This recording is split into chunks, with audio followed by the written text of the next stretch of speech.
Hi guys, in this lecture you are gonna learn the box sizing. So first of all, what is the box sizing?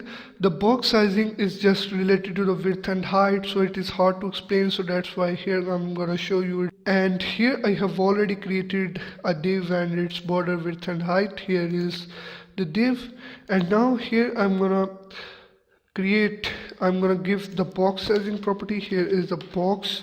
First of all, you have to write box, and then here is minus sizing. Here is, and now the default value of the box sizing is content box. Here is the content box, and now here is the box sizing property. So now I'm gonna tell you about its functionality. When we give the content box, so the width of this div, or in other words the width of the HTML element, also include the width of the content. You cannot understand this point. Here I'm going to show you. Here I'm going to copy this paragraph and then paste it here. So now here is the logic. When we include the content inside the div, so the div width and height must change. It should change, and we are going to check it. And here you see that its width and height is not changed. Why the width and height of this div is not changed? Because here I'm going to tell you about this thing. It's the logic. When you put something in another thing, so its shape is changed, but here it's not changed. Why? Here when we give the content box property, content box value to the box sizing, so what happened here, the width and height of the div also include the width and height of the content.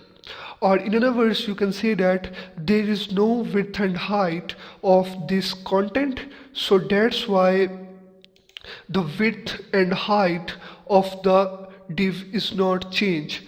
Or so why its width and height is not existing? Because its width and height is already included in the width and height of the div. Or you can say that this 300 pixel is the width of the div, and it is also the width of the content.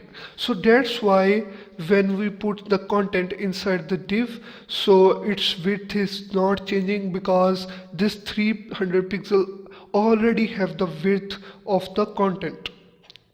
And now I hope you understand content box functionality.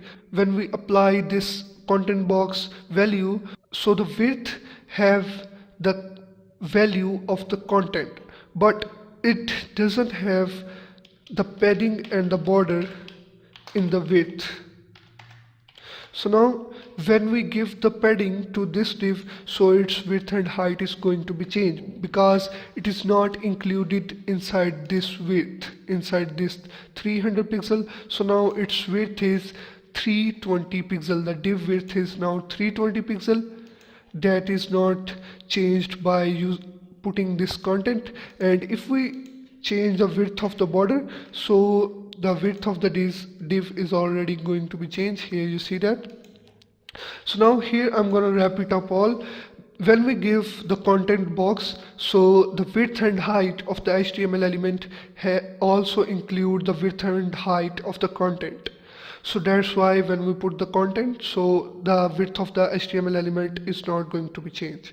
And the second thing is, when we give the content box, so the width and height of the HTML element does not include the padding and the border. So that's why when we give the padding and the border to any HTML element, so the width and height of that element is changed. And here I want to show you the second value is, here is, I'm going to change it, border box.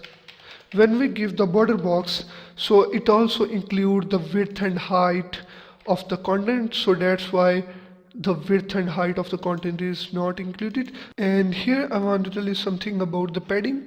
Here I'm going to remove this text, and now here I'm going to give the padding. Here I am going to give it padding 100 pixel. So now its width must need to change, and here you see that its width is not changed. Here you see that its width is same. Here I'm gonna remove it, then you can see its effect clearly. Here you see that when we give the padding, so its width is not changing. Why?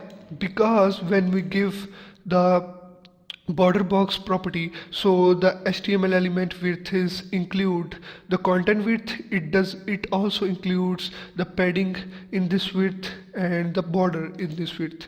You can say that this 300 pixel include the padding, border and the content width of the element in it. And here you see that the width of this div is not changing. We have give the padding and the border. So this is the border box. So thank you for watching this video. If you have any problems, so kindly add the discussion. I will help you as much as I can.